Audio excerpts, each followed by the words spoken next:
Epione pain management and regenerative centre. ఇక మీ నొప్పులు శాశ్వతం కావు.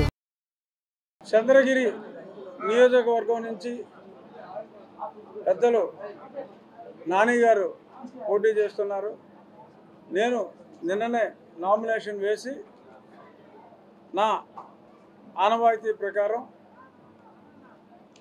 వెంకటేశ్వర స్వామి దర్శనం కోసం నేను బయలుదేరేటప్పుడు పెద్దలు నాని గారితో మాట్లాడి ఇలాగా స్వామి దర్శనానికి వస్తున్నాను సార్ అని చెప్పి అన్నప్పుడు వెళ్ళేటప్పుడు వారి ఇక్కడికి వచ్చి భోంచేసి వెళ్ళమని చెప్తే వారి ఎప్పటి నుంచో నాని గారి గురించి నేను వింటున్నా.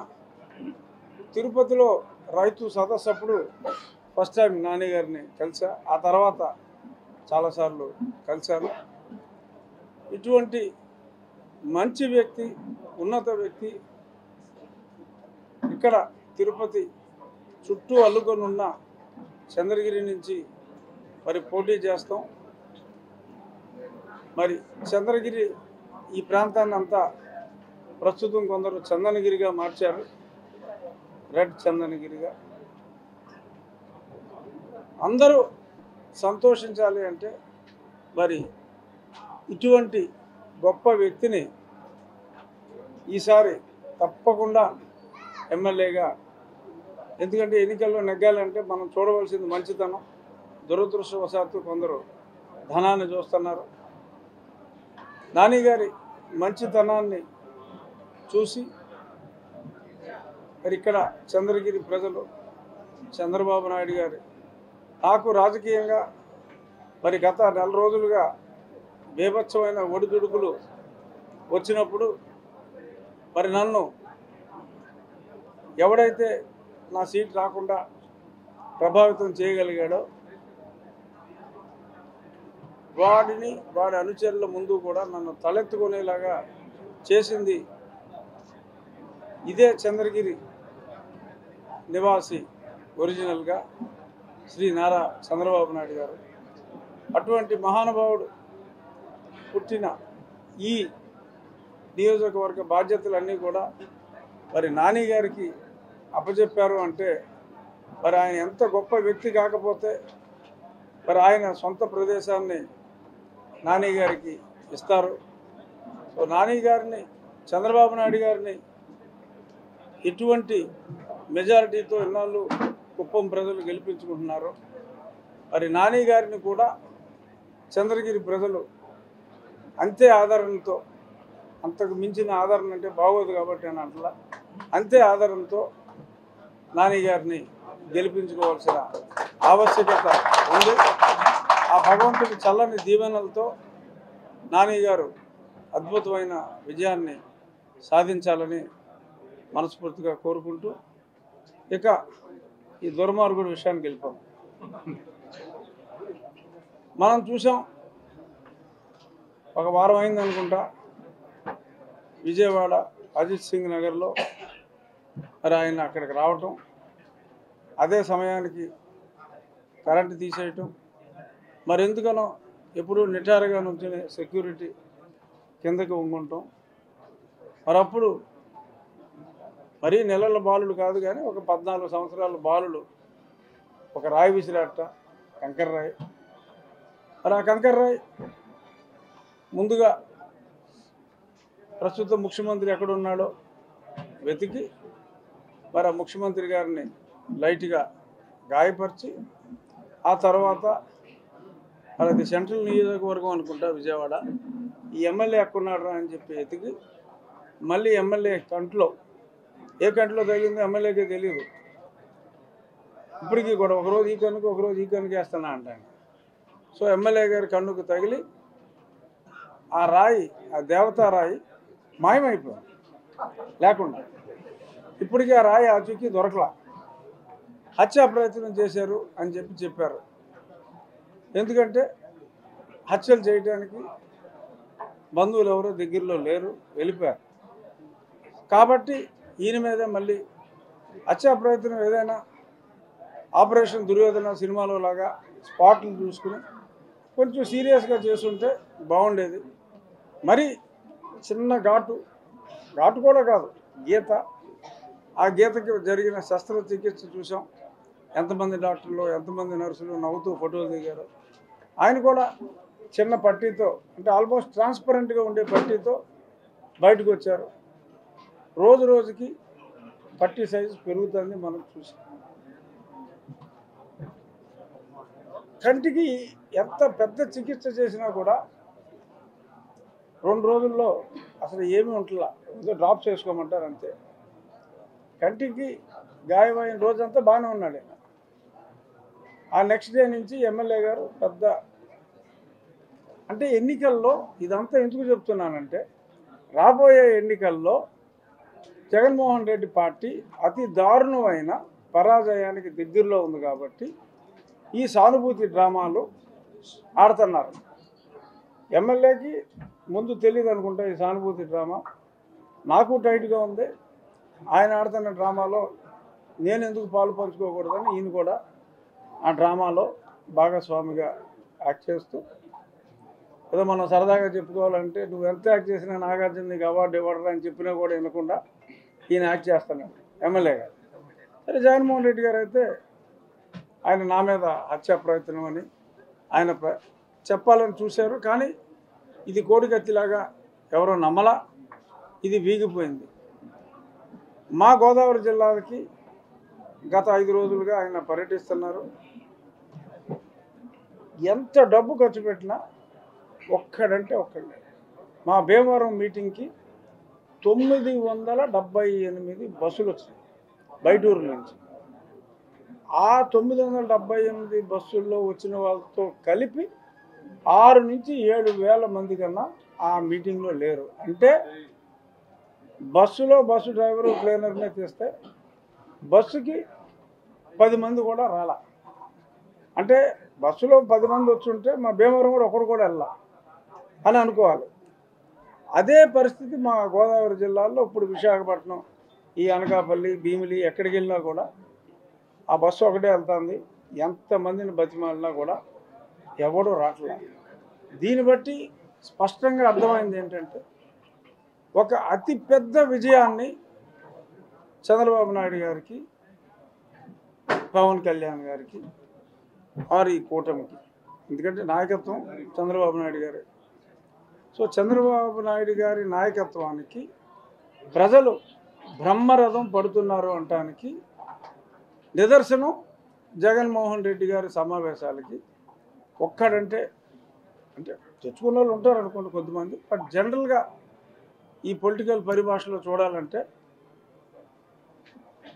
ఒక్కడంటే ఒక్కడు కూడా రాట్లా. సో కాబట్టి రాబోయే రోజుల్లో అప్రతిహత విజయం చంద్రబాబు నాయుడు గారికి కట్టబెడుతున్నారు. ఆ విజయంలో నాని గారిని ఇక్కడ చంద్రగిరి ప్రజలందరూ భాగస్వామిగా చేయాలి అనేది. ఎందుకంటే విజయం తథ్యం, ఆయన విజయం తథ్యం. ఈయనకి మెజారిటీ అతిపెద్ద మెజారిటీతో నాని గారిని గెలిపించుకోవాల్సిన బాధ్యత ఇక్కడి ప్రజలందరి మీద ఉంది. కాబట్టి మా కోస్తా ఆంధ్రాలో ఉన్న విజయం రాయలసీమలో కూడా, రాయలసీమ నివాసి, ఈ రాయలసీమలో ఒక మంచివాడు పుట్టాడు, ఒక దుర్మార్గుడు పుట్టాడు. దుర్మార్గుడిని గతంలో సీమవాసులు ఎన్నుకున్నారు. అతను ఎంత దుర్మార్గుడో ఇప్పుడు అందరికీ అర్థమైంది. కాబట్టి ఈసారి తప్పు తెలుసుకొని పశ్చాత్తాపంతో ఉన్నారు ప్రజలు. మా కోస్తా జనాలకు వచ్చిన పశ్చాత్తాపం ఇక్కడ రాయలసీమ వాసులకు కూడా ఆ పశ్చాత్తాపం కలగాలి అని చెప్పి రేపు నేను యాక్చువల్గా నా గెలుపు గురించి కాదు, చంద్రబాబు నాయుడు గారు పెద్ద మెజారిటీతో ముఖ్యమంత్రి కావాలి అని వెంకటేశ్వర స్వామి సన్నిధిలో నేను కళ్ళు మూసుకున్న వెంటనే అదే కోరాలి అని అనుకున్నా.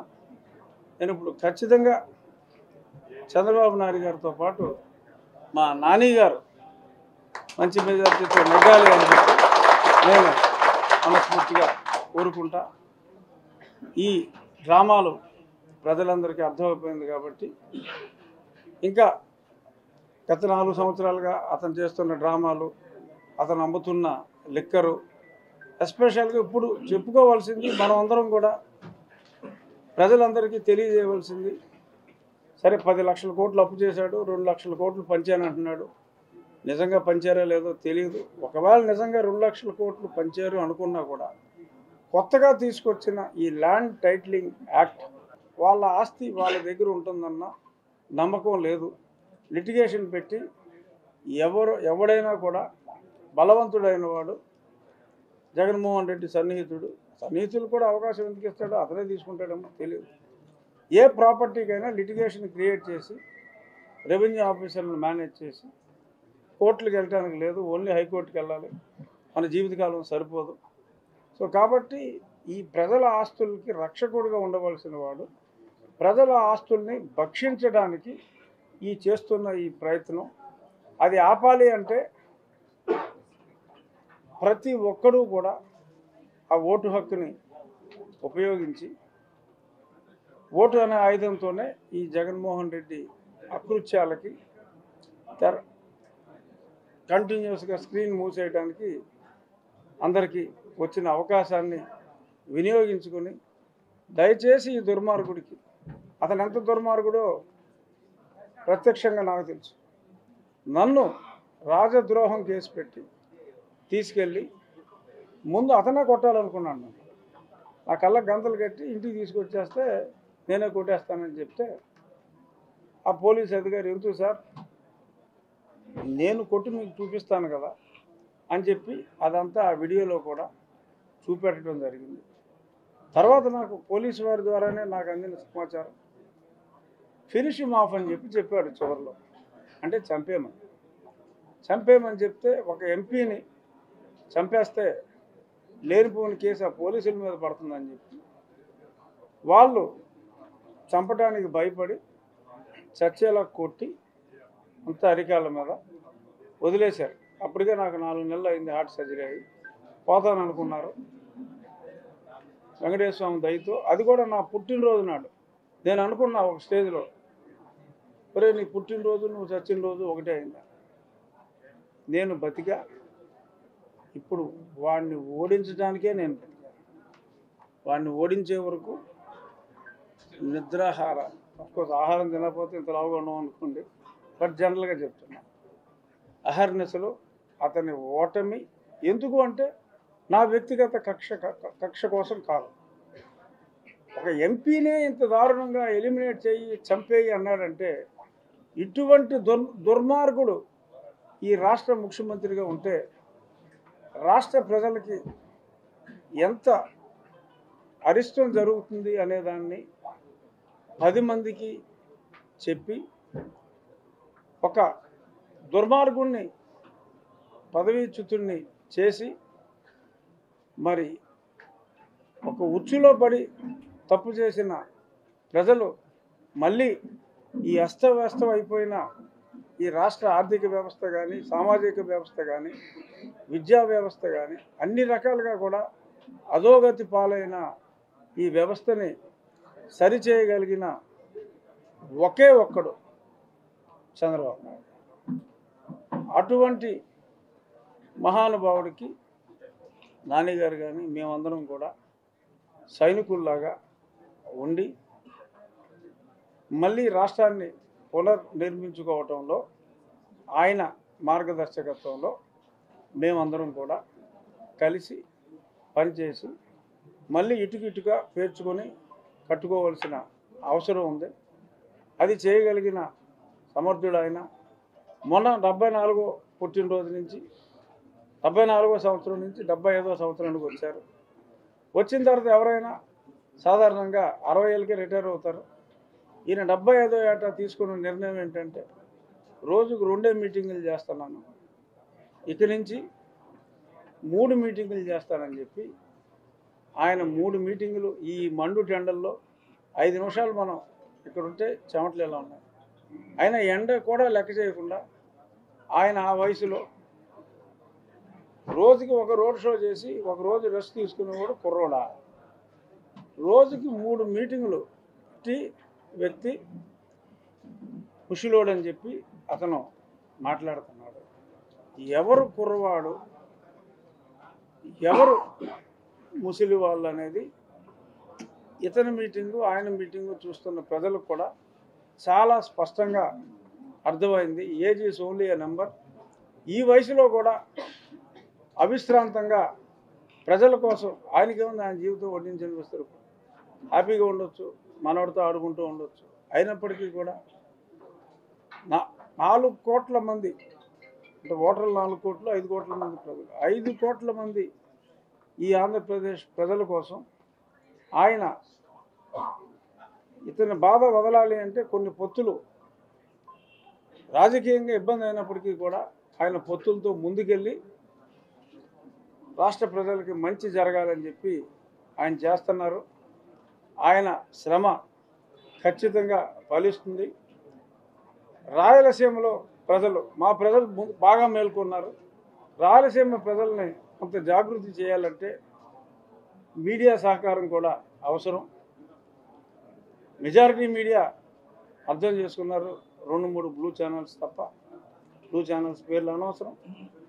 వాళ్ళు కూడా సద్బుద్ధి 20 రోజుల్లో భగవంతుడు 2-3 బ్లూ ఛానల్స్కి ఇవ్వాలని సాక్షి తప్ప ప్రజలకి కరెక్ట్ ఇన్ఫర్మేషన్ ఇచ్చి ఈ తప్పులన్నీ చెప్పి చంద్రబాబు నాయుడు గారి కూటమిని ముఖ్యమంత్రి స్థానంలో కూర్చోబెట్టి మళ్ళీ ఆంధ్రప్రదేశ్ని బాగు చేసుకోవాలని మరొక్కసారి కోరుకుంటూ నన్ను తలెత్తుకునేలా చేసిన చంద్రబాబు నాయుడు గారికి నేను శిరస్సు వంచి నమస్కరిస్తూ జై చంద్రబాబు నాయుడు గారు, జై పవన్ కళ్యాణ్.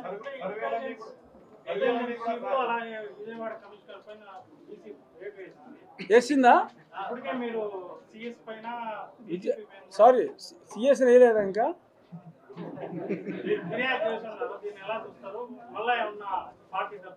అంటే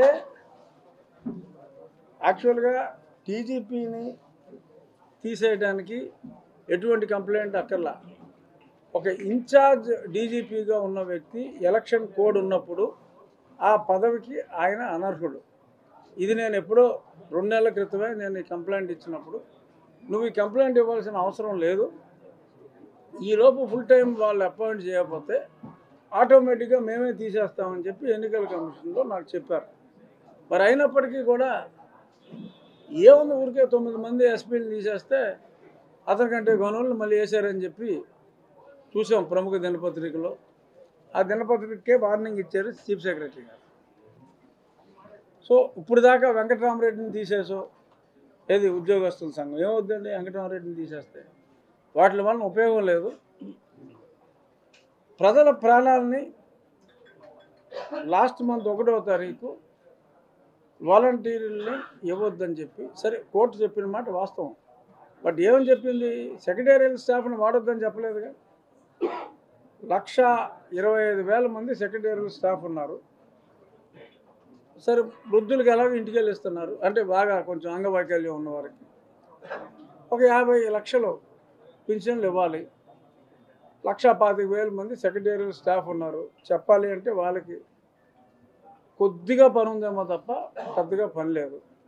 వాళ్ళని ఆ 2 రోజులు రోజుకి ఒక వ్యక్తి 25 మందికి ఇవ్వలేడండి ఇంటికి వెళ్ళి పింఛను. కావాలని చెప్పి కొంతమంది ఎండకి కాస్త దెబ్బతింటే మరి తీసుకెళ్ళి కూడా లేపేశారేమో అని నా డౌట్. పైగా ఏంటి, ఈ ఒలింపిక్స్ జరిగేటప్పుడు గోల్డ్ మెడల్ కొడితే ఇది స్వర్ణ కొట్టాడంటే ఆ ఊర్లో ఒకటి చచ్చిపోయాడు, ఈ ఊర్లో ఒకటి చచ్చిపోయాడు అని చెప్పి చాలా ఆనందంగా, సరే మామూలుగా శవాన్ని చూసినప్పుడు నవ్వుతాడు, ఆయన పెళ్ళిళ్ళకి వస్తే ఏడుస్తాడు. అదే టైప్లో అసలు ఆడు చచ్చిపోయాడు, ఈడు చచ్చిపోయాడు, చంద్రన్నకి ఇతను బలి అతను బలి అని చాలా దారుణంగా రాశారు. అటువంటి హింసని ముఖ్యమంత్రి, అతనంటే చావులను ఆనందిస్తాడు కాబట్టి ఓకే, అదేదో స్పైడర్ అనే సినిమాలో విలన్ క్యారెక్టర్. కానీ చీఫ్ సెక్రటరీ గారు బాధ్యత వహించాలి, అయినప్పటికీ కూడా ఆయన బాధ్యత వహించాల. ఇంకా ఆయన్ని స్టేట్ ఎలక్షన్ కమిషన్ రికమెండేషన్ కూడా ఇచ్చినట్టుగా మనం చూసాం చర్యలు తీసుకోమని. ఇంకా చర్యలు తీసుకోనప్పుడు కొంచెం ప్రజల్లో అసహనం కలుగుతున్న మాట వాస్తవం. మరి డెఫినెట్గా రానున్న అంటే 5 రోజుల నుంచి ఇదే డైలాగ్ చెప్తున్నాను, నాకు చిరాగ్గానే ఉంది. బట్ రానున్న 24 గంటల్లో డెఫినెట్గా పెద్ద తలకాయలు 3-4లో ఒకళ్ళైనా సరే తప్పిస్తారని నా కోరిక. ఇప్పుడు ఇందాక 2 కోరికలు చెప్పాను కదా, ఇప్పుడు గుర్తొచ్చింది. స్వామివారు నా కోరిక కూడా కోరుకుంటా. కనీసం ముందు ఒకరిని తీసేస్తే ఆ తర్వాత 2-3 రోజుల్లో ఇంకిద్దరు ముగ్గురు కూడా తొలగించబడతారు. ఒక శక్తి అడ్డుకుంటుంది, కానీ మీడియా ముందు ఆ శక్తి ఎవరో మాట్లాడకూడదు. సో కాబట్టి నేను మాట్లాడను. ఒక శక్తి అడ్డుకుంటుంది, ఆ శక్తి కూడా మిగిలిన వారితో పాటు వెళ్ళిపోయే అవకాశం ఉంది. ఇదేంటన్నది వెళ్ళిపోయిన తర్వాత అప్పుడు మాట్లాడుకుందాం ధైర్యంగా. లేదు నాని గారి విజయోత్సవానికి వచ్చినప్పుడైనా మాట్లాడుకుందాం. ఎందుకు ఈలో పుసుకుని చెప్పేస్తాను నేను అయిన తర్వాత, లేదంటే అప్పుడు దాకా ఆగుతా. జగన్మోహన్ రెడ్డి గారు ఒకే ఒక్క టైమ్స్ నౌ అనే సంస్థకి 8.5 కోట్లు ఒక సంవత్సరానికి ఆయన బ్రాండ్ ఇమేజ్ కోసం ఇచ్చారు. వాళ్ళ బ్రాండ్ ఇమేజ్ నిలబడాలి అంటే వాళ్ళు మెయింటైన్ చేయాలి. 24 నుంచి 25 ఎంపీ స్థానాలు, 173 నుంచి 175 ఎమ్మెల్యే స్థానాలు. వాళ్ళకి ఇచ్చింది ఏంటంటే ఎన్ని ఎంపీలు ఎన్ని ఎమ్మెల్యేలో తెలుసుకున్నారు. వాళ్ళ సర్వే లేదు, బొందలేదు. 1-2 ఎమ్మెల్యేలు 1-2 ఎంపీలు తగ్గించి వాళ్ళు చెప్తున్నారు. బట్ ఏ సర్వే తీసుకున్నా ఆ టైమ్స్ నౌ సర్వే తప్ప అన్ని సర్వేలు కూడా వైసీపీ ప్రభుత్వం పోతుందనే ఉన్నాయి. అందులో ఎటువంటి సందేహం లేదు. టైమ్స్ నౌ తప్పితే ఇంకే సర్వే ఉందో చెప్పండి. ఆడే ఇస్తూ ఉంటాడు 3 నెలలకు ఒకసారి. బట్ ఇండియా టుడే తీసుకున్నా ఇంక ఏది తీసుకున్నా కూడా సర్వేలన్నీ కూడా చంద్రబాబు నాయుడు గారికి అనుకూలంగా ఉంది. ముఖ్యంగా గత 10 రోజులుగా బాగా మా నెల్లూరు నుంచి శ్రీకాకుళం వరకు విపరీతమైన గాలి అయితే వేస్తుంది. ఆ గాలి ప్రభావం హెవీ ఉన్న ఒక కడపకి కొంత మినహాయింపు ఉంటే ఉండొచ్చు. మరి గొర్రె కషాయాన్ని నమ్ముతుంది, మరి ఆ కడప వాళ్ళు ఇంకా కషాయాన్ని నమ్ముతున్నారేమో నాకు తెలియదు. మార్పు వచ్చిందేమో. బట్ చిత్తూరు జిల్లాలో అయితే ఆ మార్పు స్పష్టంగా ఉంది. అంతవరకు చెప్పగలను. అతిపెద్ద విజయం చంద్రబాబు నాయుడు గారు అందుకుంటున్నారు. మరి పెద్ద పరాభవం ఉంటుంది. మొన్ననే మరి సిద్ధార్థనాథ్ సింగ్ అని Bharatiya Janata party co convener Jaganmohan Reddy జైలుకు వెళ్ళొచ్చు అని కూడా మరి ఆయన మాట మాట్లాడారు. అదే మాట రేపు బాగా పెద్దవాళ్ళందరూ కూడా భారతీయ జనతా పార్టీలో సమావేశాలకి వస్తారని చెప్పి మాకు అందిన సమాచారం. మరి ఆ సమావేశంలో మరి కొన్ని విషయాలు, ఇటువంటి విషయాలు చెప్తే కడపలో కూడా మా ఏరియాలో వచ్చిన మార్పు అక్కడ కూడా వస్తుంది. అక్కడికి ఆయన సొంత సోదరి చంపబడ్డ చిన్నాన్న గారి అమ్మాయి వాళ్ళు చాలా స్పష్టంగా చెప్తున్నారు ఏ రకంగా వివేకానంద రెడ్డి గారు హత్య చేయబడ్డారు. ఇదంతా కూడా సిబిఐ ఛార్జ్షీట్లో ఉన్నట్టు చెప్తున్నారు. అక్కడ వారికి కూడా డెఫినెట్గా మార్పు వారి సమావేశాల వలన వస్తుంది. డెఫినెట్గా రాబోయే రోజుల్లో కడపతో సహా మార్పు అయితే వచ్చేసింది. రాయలసీమలో చిత్తూరు, అనంతపురంలో కూడా బాగా మార్పు వచ్చింది. ఇంకో 2 జిల్లాల్లో ప్రజలు కొద్దిగా మారాల్సిన అవసరం ఉంది. వారు కూడా 20 రోజులు 18 రోజులు సమయం ఉంది కాబట్టి వారిలో కూడా చైతన్యం వస్తుందనే నా భావన. మరిన్ని వీడియోస్ కోసం ఛానల్ ని సబ్స్క్రైబ్ చేయండి. లేటెస్ట్ అప్డేట్స్ కోసం వాట్సాప్ ఛానల్ ని ఫాలో చేయండి. అండ్ లింక్ డిస్క్రిప్షన్ లో ఉంది.